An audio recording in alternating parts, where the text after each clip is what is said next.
So, without further ado, tell us what book we're learning today and what you've learned from that book.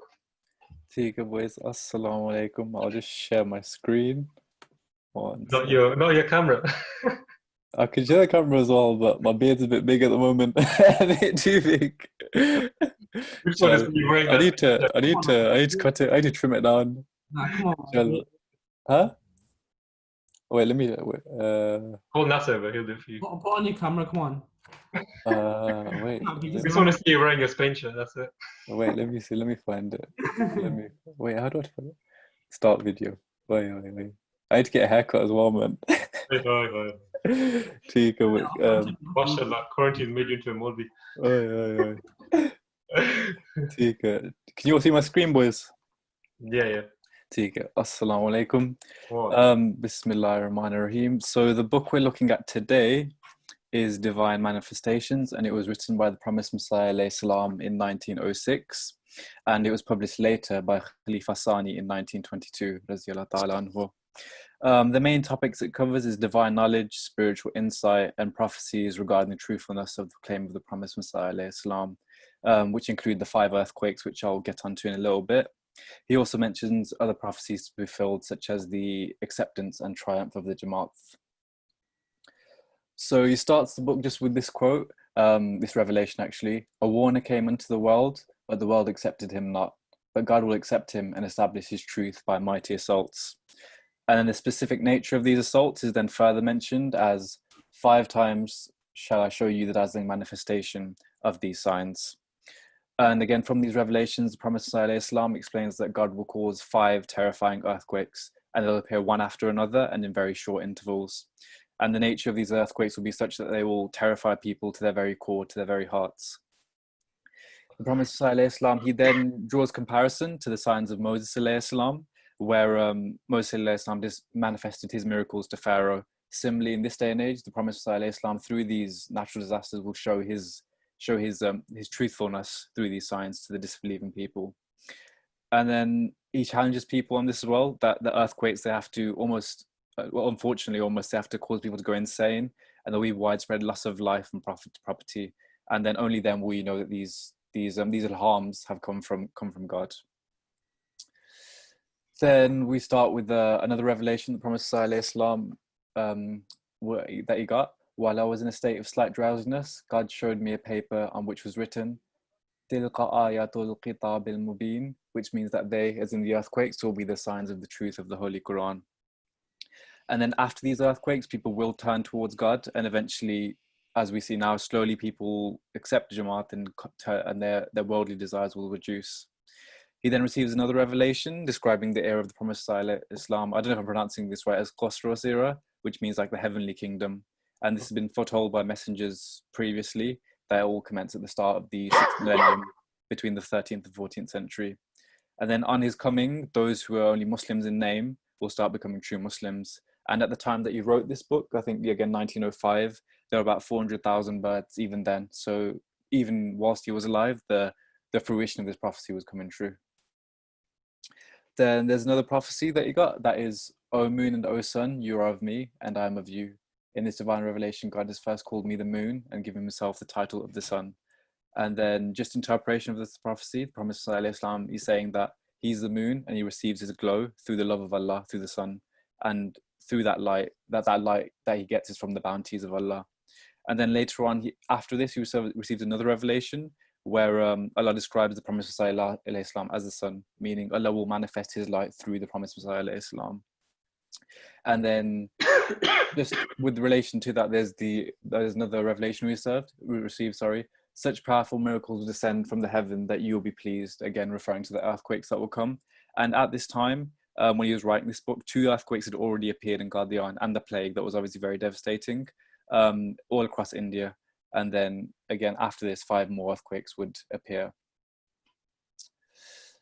And then this verse is from Surah Al-Jinn, chapter 72. And essentially the Prophet ﷺ is saying that knowledge of the unseen is only for Allah's chosen prophets. And at this point, and even after, he'd received thousands of revelations that had already been bestowed upon him. Again, saying that he is in that category of prophets receiving this knowledge of the unseen. And then he then goes on to say about the 5 earthquakes. Following on from this, Allah will show his mercy again. And he compares this to the time of Prophet Nuh alayhi salam. Many people perished after the flood that occurred, and then Allah would show his mercy after the divine punishment. And then again after that, there's always a period of joy and prosperity after divine punishment. Then I just want to read this hadith, while summarizing this hadith. Remember, it was necessary for large numbers of people to die at the time of the Messiah, and it was also destined that the plagues and the earthquakes should strike. This is the meaning of the hadith, wherein it is written that people would perish with the breath of the Messiah, and his killing breath would work as far as eyes would see. I think from this is inferring that the spiritual intention and the tabligh that the promised Messiah Islam will do, that those words are that sword, and through the calamities that occurred, this will also show that his truthfulness. And then again, because of the signs, the punishments they're coming, because people continue to deny and abuse the promised Messiah Islam, and that's what leads to the punishment. In the past, people have always thought that prophets they bear ill will and misfortune, but that's not actually the case. The prophet is the final warner. The terrible actions of people is what leads to Allah bringing about the advent of that prophet. And then he talks about briefly in the middle of the book about the 2 earthquakes and the plague that had already taken place. So in the Punjab on the 4th of April 1905, there was a really terrible earthquake that was beyond any prediction of any scientist or any person of that time. And this earthquake, the Prophet ﷺ had predicted in a newspaper in such accurate detail 1 year prior to that. And even after that, a year after this earthquake, on the 25th of February 1906, the Prophet ﷺ predicted a similar earthquake to the one that happened in 1905. And he did it with such accuracy that he said, this earthquake won't occur earlier than 25th of February 1906. And it actually occurred on the 25th at 1 a.m. So literally the accuracy of the prophecy is crazy. And it led to a great loss of life in Rampur, Simla, and other cities in India. And this is the prophecy that he received for that second earthquake. Spring comes again, and the word of God is once again fulfilled. And then obviously this is a really long quote from the book, but I'll just paraphrase it. And essentially the Prophet ﷺ is explaining the need for these calamities. He urges people to look for the person who Allah is alluding to or giving clues to, using examples such as the eclipse of the sun and moon in Ramzan, the plagues and the earthquakes, just as some of the examples to prove his truthfulness. And then he briefly goes on to 2 types of prophecies. The first is a warning, which can be averted through fear, repentance, and charity. And this was the case of the people of Jonah alayhi salam, when within that 40-day period, it was said that they would receive the punishment, they begged for forgiveness from Allah and repented, and they were saved from that punishment. There's just a little story about a person called Abdullah Atham. He was a well-known Christian at the time, and he referred to Muhammad sallallahu alaihi wasallam as the Antichrist. And then during this time, there were quite a few conferences of well-respected scholars, and Prophet ﷺ was at one of these. Well, he was at all the conferences, but in this one particular, he said the consequence of what you said is that you will perish in 15 months. And there were many witnesses at the time who saw how scared and afraid Abdullah was. Then, following on from that conference, the Prophet ﷺ, he in newspapers, he sort of called out Abdullah Atham, saying to swear under oath that you have not repented to Allah. And Abdullah kept declining. And then within a few months after his final announcement, Abdullah Atham died. So again, the prophecy said that the liar would die during the lifetime of the truthful, and it's showing the truthfulness of the promised Messiah alayhi salam. And then this is obviously a verse that many of us have already heard. I shall grant the Revelation, I shall grant thee blessings upon blessings until kings shall seek blessings from thy garments. And again, the promised Messiah Islam is constantly informed by Allah that he'll be granted glory and people will love him. And his movement will spread to the corners of the world despite so many trials and tribulations that we've mentioned from previous books. And Allah will always fulfill his promise. But unfortunately, that also means that the promise of the 5 earthquakes, that will also have to come to pass because it's a promise from Allah. It's not a conditional prophecy. And then finally, he talks about the need for the earthquakes, which I've briefly gone into, but it's essentially people continue to reject God's mercy. They reject his signs. And because of that, these punishments have to come. And all of these signs and revelations given to the promised Messiah Islam are due to his complete submission to the Holy Prophet Sallallahu Alaihi Wasallam. Any new prophet has to follow the teachings of the Quran and the Holy Prophet Sallallahu Alaihi Wasallam completely. And he describes his converse with Allah simply as a reflection of the prophethood of the Holy Prophet sallallahu alaihi wasallam. And then he urges people to accept the truthfulness of his signs, as did the mother of Moses alayhi salam when she cast her baby child into the river. And then just one story about the son of Hazrat Khalifa al-Masih the First. His son had died, and Maulvis at that time raised objections against the Promised Messiah alayhi salam, that one of his most devoted companions had lost his son, which was obviously a bit ignorant because the Holy Prophet ﷺ lost 11 of his sons.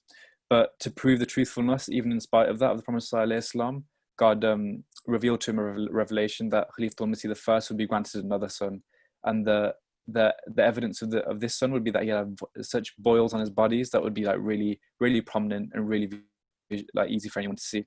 And he was born a short while after this revelation, and he had so many boils on his body that even as he got older, well into his older years, you could still see the marks from the severity of the boils that he had in his body. So these would literally put on his body to show the truthfulness of the Promised Messiah alayhi salam. And then finally, there's just one little phrase that he puts right at the end of the book. My claim, which I have repeatedly put before people, is that none but those who have been specially selected by God's grace are granted dreams and revelations of such substance and quality as number in their thousands, and in respect of which no one else is able to compete with them. Just on that, he does also say, Prophet Islam, that ordinary people can also receive revelations from time to time, and that it helps them to believe in messengers, as it's human nature that we can't always believe something to be true that we can't comprehend ourselves, and it helps for man to just fully comprehend something that he can experience himself. But again, the key thing is the frequency and number of true revelations that come to prophets of God, which number in their thousands. And those are the key bits from the book. Jazakallah.